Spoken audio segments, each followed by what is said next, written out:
Okay, so if I'm doing this right, you should be able to see this. So, inspired by Stephen Jones's videos on building an Aros machine out of spare junk, I thought I'd go ahead and give it a shot. So, this is just the buy screen of this Intel Pentium 4 board I bought for, gosh, I think it was $150 Hong Kong. So, it's boarded CPU and the 2 gig memory stick for. It was $150, so that's like $20 US. It's GeForce GTX 460 and a oh yeah, Sound Blaster card. One of the Sound Blasters with the Sound Blaster Live with the EMT 10K chip. And then, an NVIDIA, an older one, GTX 460, I believe. And then, the P4. So, what I was primarily interested in was the 3D acceleration. It's an older portable driver. See, I didn't make any changes, but whatever. An older portable driver that actually works on the Aros. See, so this is this thing booting. Blah. You can see me holding the camera, the initial corruption on the screen, and everything willing. Hooray, we're at the desktop. Yeah, so I want to say this is definitely less than $100. Of course, I saved money by not using a case. But let's go ahead and try the 3D game. Now, he was using something called Cube 2. I haven't been able to download it yet, but I did find Cube. So, let's launch Cube. So, here we are getting 89 frames a second. And yes, it's hardware 3D.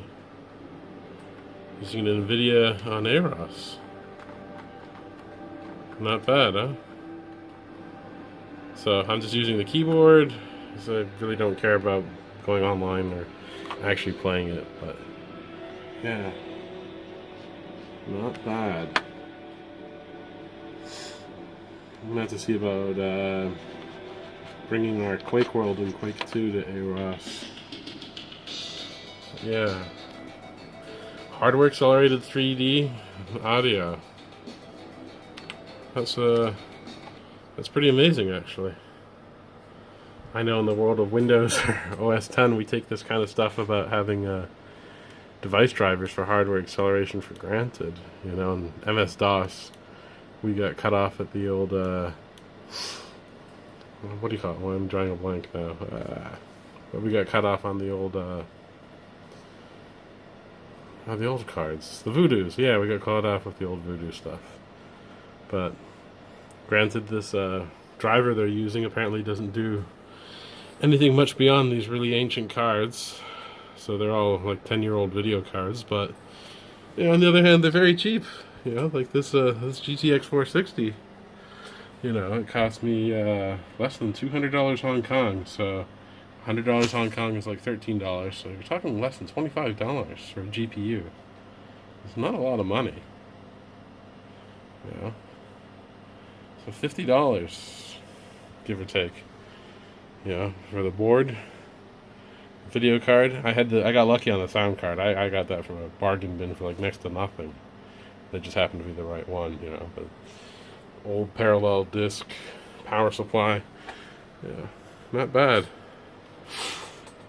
And of course, if you've ever used an Amiga, Aros is it's like Linux to Unix, which means it suffers from all the same great problems. There's no real memory protection. It's super easy to lock up the OS. But as you can see too, once it loads up the kernel, it's really fast. And of course shut down too,